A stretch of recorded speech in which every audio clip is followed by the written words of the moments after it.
Hello guys, so I bought this on eBay, but I discovered that all this can't fit into this tiny screw, which is this one. I want to put my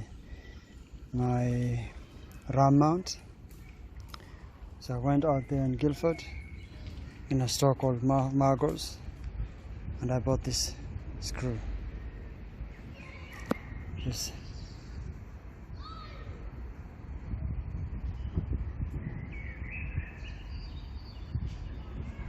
As you can see, there's a screw and it fits well on that side. So let me just get an Allen key. It's already loose, this one, so I just take it out.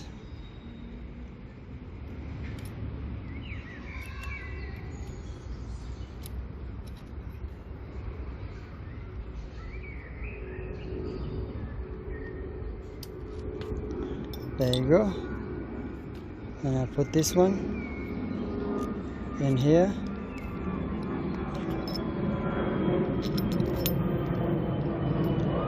And then with this one,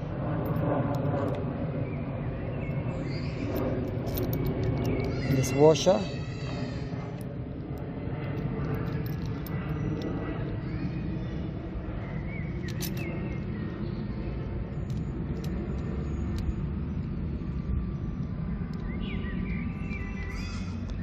Then I start screwing it up.